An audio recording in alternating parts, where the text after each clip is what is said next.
A well-regulated militia being necessary to the security of a free state. The right of the people to keep and bear arms shall not be infringed. Thanks so much for tuning in to another edition of Bearing Arms, Cam and Company.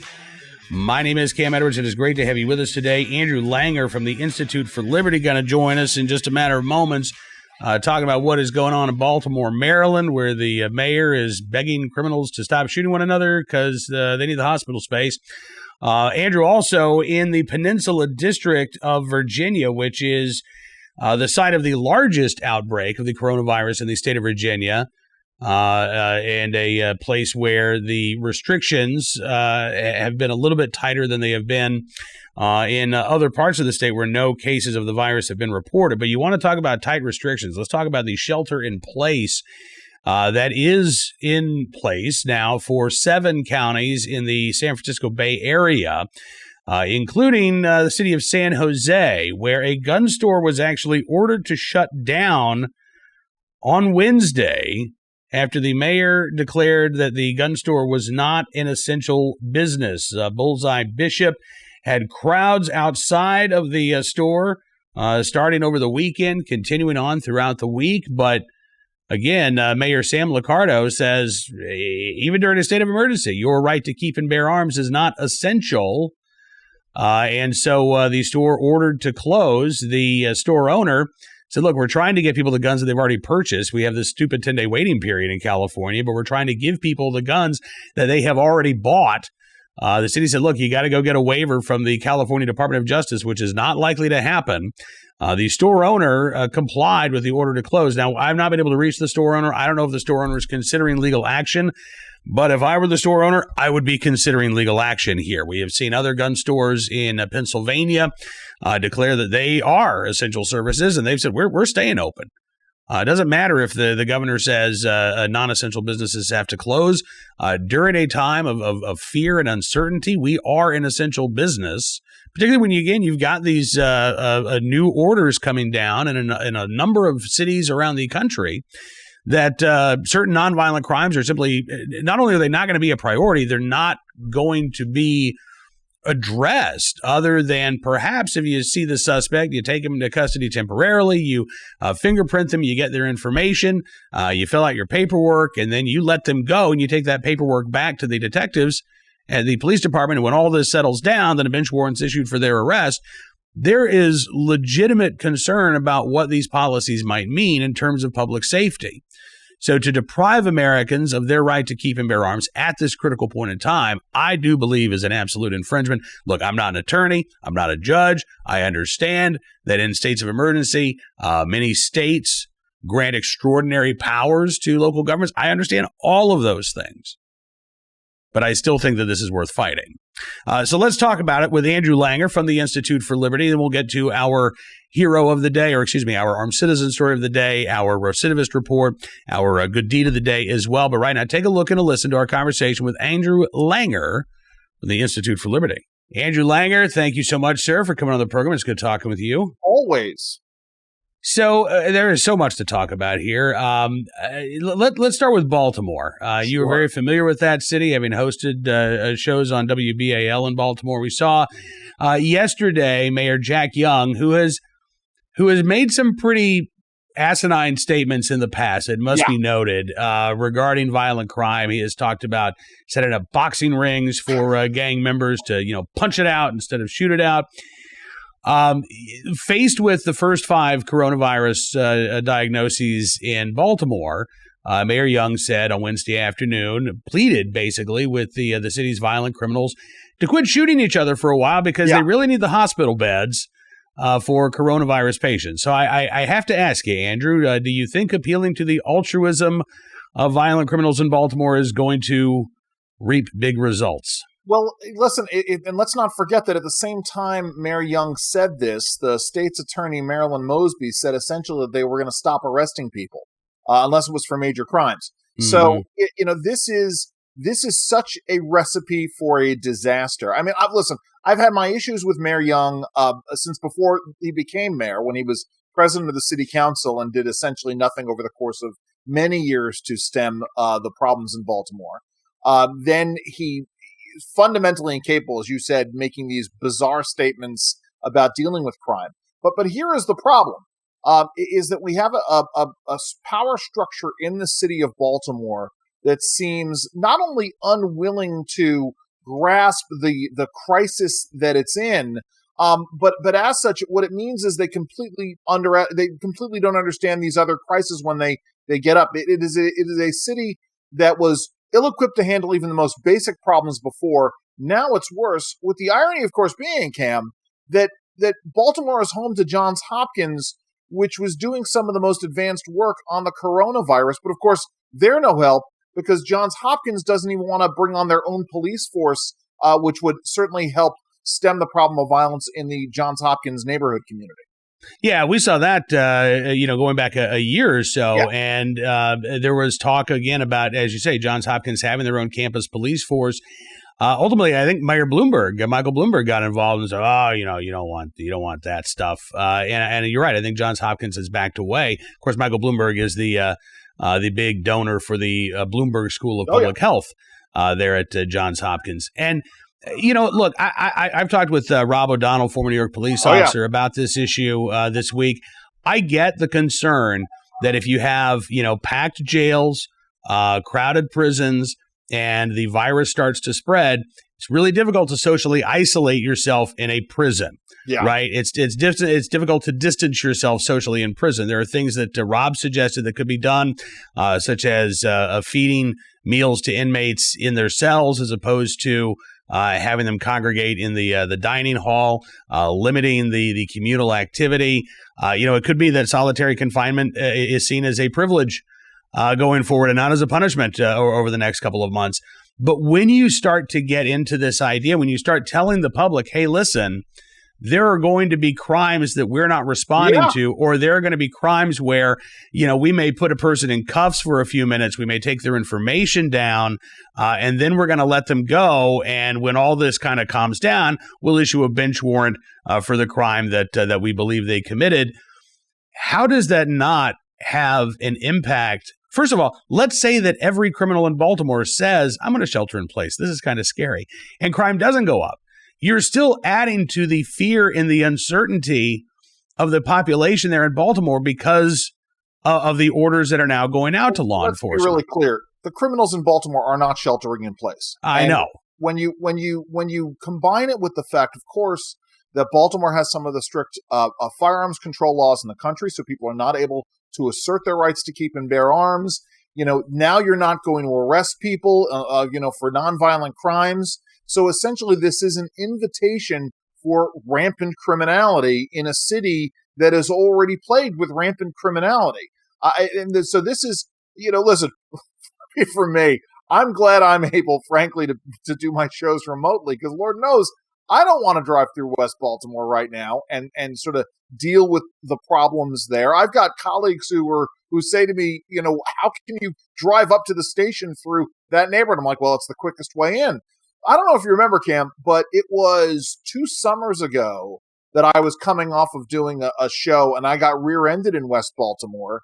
And I thought it was a bump and rob. Thankfully, it was a legitimate sort of rear-ending situation. But it got dicey there for a minute because folks came out of a bar and were all sort of crowding around and telling the person who hit me to drive away. And I thought so I asked the person who hit me if we could just move a couple of blocks down, and that was fine. But I mean, this is just it. I mean, certainly, other folks, I think the best thing is you will have other people sheltering in place.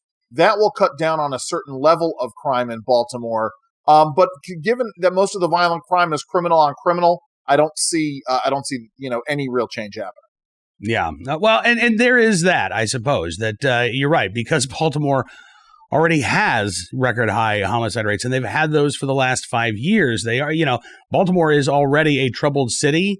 So how much more troubled can they get? I guess maybe, I don't know that that's much comfort for residents, but I mean, let's be real. I'm sorry, real quick, Cam. It could get to, New York City 1970s level. It could get that way.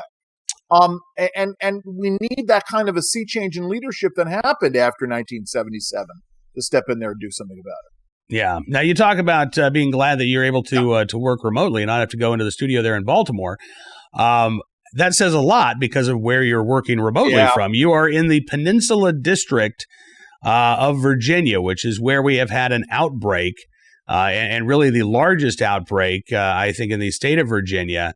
Already 2 deaths, both gentlemen in their 70s with underlying health conditions. But this is where the most severe restrictions have been put in place in the state of Virginia, is it not? Yeah, so we have a real combination of, because we are a major university community, we've got William and Mary where I teach here, plus we've got a substantial retiree population, plus we've got a substantial international traveling military population here. We've got a lot of things that are going on, and it creates this perfect storm. So whereas you have the international, you have a lot of those things happening in Northern Virginia. And so Northern Virginia is only slightly behind the Peninsula area in terms of the numbers of cases and the numbers of deaths.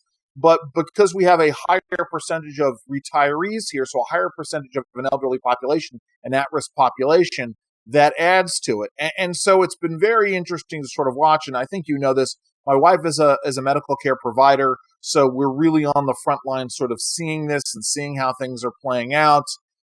It is interesting to watch. And as my wife says, it's not about thinking that you're immune, right? What she's been trying to tell patients is, or friends is, assume that you are a carrier in all of these situations. Assume that you're just asymptomatic and you are a carrier. Go about your life as though you don't want to hurt other people, which I think is a very good way of looking at this. Oh, it absolutely is. And it's, I mean, you, as you know, Andrew, my wife has an compromised immune system. She's dealing with lung cancer. I really want to keep her protected from this, upper respiratory illness that really doesn't have a good treatment and certainly no cure at this point. And so, we've been treating everybody else as if they're infected, but we're also, even myself. Look, and we're basically on lockdown. I mean, I couldn't tell you the last time I actually spoke to another human being in person. I think it was earlier this week when I briefly ran to the grocery store, got home and washed my beard and washed my hands and, acted like I had just been in contact with people who had it.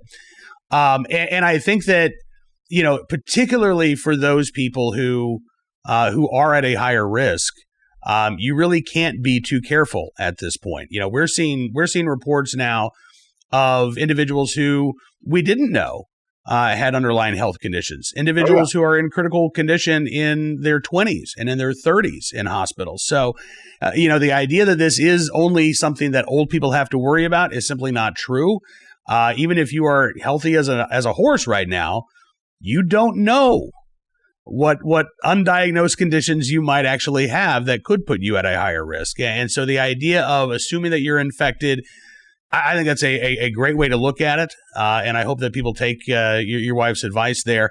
I do want to ask you as well, because you are the head of the Institute for Liberty. Yes, and obviously, Andrew, in a state of emergency, these are trying times for individual liberties, right? We are a lot of us are becoming suddenly aware of the vast emergency powers that states possess under the 9th and 10th Amendments of our Bill of Rights. And we're seeing now things. I don't know if you saw the story out of San Jose, California, but they actually shut down a gun store, claiming that this was a non-essential business. Now, I would argue that the right to keep and bear arms is absolutely essential during a state of emergency. And if I were the gun store owner, I would have fought. I might have closed down that day, but my first call would have been to an attorney. Absolutely. And it would have been, all right, what are we going to do here? Because so you say you agree. Are you concerned we're going to see more of this? And what is your advice? So here's the interesting thing, right? I mean, you have two things that are going on at once. So you're having a certain degree of limitation on personal freedoms. Obviously, you're having the impact on businesses that is happening. On the other hand, there is also a movement on the part of certain aspects of government to relieve some of the regulatory restrictions and red tape in terms of delivering these critical areas. And so to me, this is the argument that I would have used and I would still use in the case of this gun store owner, that much in the same way that we are relaxing restrictions on medical care providers, and frankly, we're changing the way that we engage in our policing services and our defense services, that this gun store owner is offering up an essential element of safety. Now, of course, This is California, so you would have to litigate that in the courts. But I think, there's enough going on where regulatory restrictions are being relaxed on the one side, while at the same time other things are being tamped down on, and you have to make that case. Listen, I don't know if you've ever had Horace Cooper on. He used to teach at George Mason Law School. Horace Cooper used to say to me, because I'm a very libertarian guy, and he would say to me that the Constitution is not a suicide pact. And I had the same conversation with Dan Mitchell over the weekend. Dan Mitchell used to be at the Cato Institute about that issue and about some of the necessary things the government needs to do. These are trying times. We have to be able to make those cases that in those areas. I'm sorry, as I'm sort of talking over myself, Cam. But here's what I know. Here's what's going to happen. What's going to happen is we're going to do an after action once this crisis is over. And we're going to look at the public policies that we enacted. And we're going to look at the things that we did to make things more free and how they work to solve this crisis. And we're going to use those to inform policy moving forward, which is what we should do. We're also going to look at those areas where we did policy things that actually hindered our ability to solve this crisis. And that's where I think the gun store owner has to come into play. I mean, I would be, I think we need to shout this story to the high heavens and say, listen, much in the same way that there is a limitation, this is certainly true in Baltimore, bringing all home, much in the same way that we have a limited number of doctors, nurses, and physicians' assistants, and those resources are being constrained. Rob O'Donnell, I know, agrees with this. We have a limited number of police officers and peace officers on the force. So we need to find ways to make sure that people are able to defend themselves. And I think that's going to be one of the important lessons of all of this. Absolutely. Andrew Langer, thank you so much, sir, for coming on the program. I really appreciate it. Where can folks find out more information about the Institute for Liberty or anything else you'd like to plug? Check us out at ichooseliberty.org. That's how you find us. We're working on a lot of surprise medical billing and property rights issues now. But go and, follow me on Twitter at Andrew_Langer. You can find out what I'm doing on WBAL and the other stuff that I'm involved in. Fantastic. Andrew, thanks again, man. Be safe, be well, and we'll talk to you soon. You too. All right. On to our armed citizen story, our recidivist report, our good deed of the day. We'll start with our recidivist report, El Paso, Texas, where a career criminal who's been deported before was found scaling a fence in El Paso, caught by officers. This from KXAN in El Paso, Texas. They report that the individual, 49-year-old Paulo Saban Montero, he is a Cuban national who KXN says has been charged previously. He was previously deported from Florida. He's also been charged previously with burglary, robbery with a firearm, cocaine possession, smuggling cocaine, larceny, and trespassing. He was first arrested for being in the United States illegally back in 2002 in Miami. He was deported in 2017. Seems like a long time after he was arrested, but he was deported in 2017. Caught again scaling a wall in El Paso. According to KXAN, Saban Montero will remain in custody pending an immigration hearing now. Our good deed, no, we're not ready for the good deed yet. No. We still have our armed citizen story from Hamilton, Ohio, where the Dayton Daily News reports that two people were shot after apparently breaking into a home in Hamilton, Ohio. It was just after 11 p.m. A resident on the 500 block of Buckeye Street says two suspects forced their way into his home, tried to rob him. The two suspects were both shot, both suffering non-life-threatening injuries, according to Sergeant Richard Burkhart. One man transported to an area hospital. The other showed up later at a hospital and said, "This guy shot me when we tried to rob him." Right now, no charges have been filed. Detectives continue to investigate. At this point, looks like a clear-cut case of self-defense. We'll give you any more details as they become available.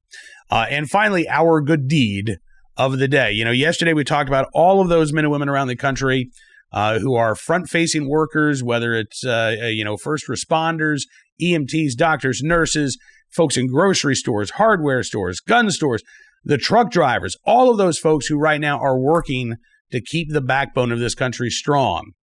I want to offer up an opportunity for you to perhaps do some good deeds right now. I saw this from Orange County, California. This is a story talking about all of the volunteer opportunities there locally, but many of these are going to be opportunities where you live as well. If you are young, healthy, have no underlying conditions, you can socially distance, you can get out there and continue to be a part of society. There are some things that are needed. You've got a lot of food banks that are in short supply of volunteers right now. Blood donations. There is a shortage of folks who are coming in to donate blood at the moment. So if you are healthy and able to do so, that's another way to really make a difference.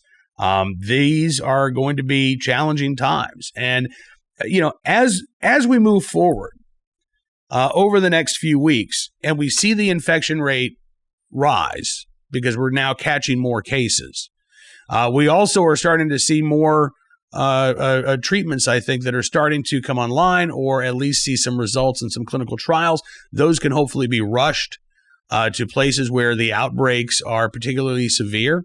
We're in a short-term situation right now. As those cases rise and then peak and then start to fall, more of us have recovered. We see more individuals with that natural immunity.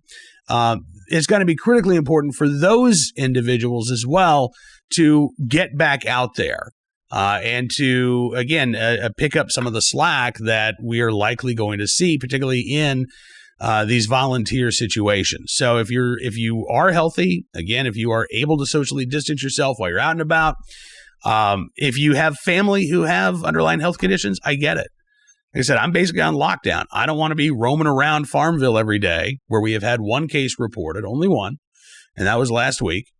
But it's still not a good idea for me to be roaming around Farmville each and every day, shaking hands and patting people on the back and going to stop off at whatever store I want, and then coming home and sharing that exposure with my wife. So I'm trying to limit myself as much as possible. As Andrew said, when I am out, I'm just sort of thinking that, okay, I've got it, and I want to separate myself. I've had friends roll their eyes at me because I'm not staying 6 feet away. It's more like 10 feet away, even when we're outside. Those are easy things, right? Those are the simple things that we can do. But we are going to be faced with some difficult times here. And so those who can take part in society to a larger degree, your efforts, your muscles, your strength, and your support is going to be needed by a lot of other Americans out there. So that's going to do it for this edition of Bearing Arms Cam and Company. Thank you again for being a part of the program. Tomorrow, I'm not sure who we're going to talk to, but I know we're going to talk to you because we are going to get to a lot of emails that have been coming in this week. If you have a question, you've got a comment, you want to just let me know what's going on, where you live, let me know. cam.edwards@bearingarms.com. You can also tweet me at Cam Edwards on Twitter. Until we talk again, be safe, be well, and we'll see you here soon with another edition of Bearing Arms, Cam and Company.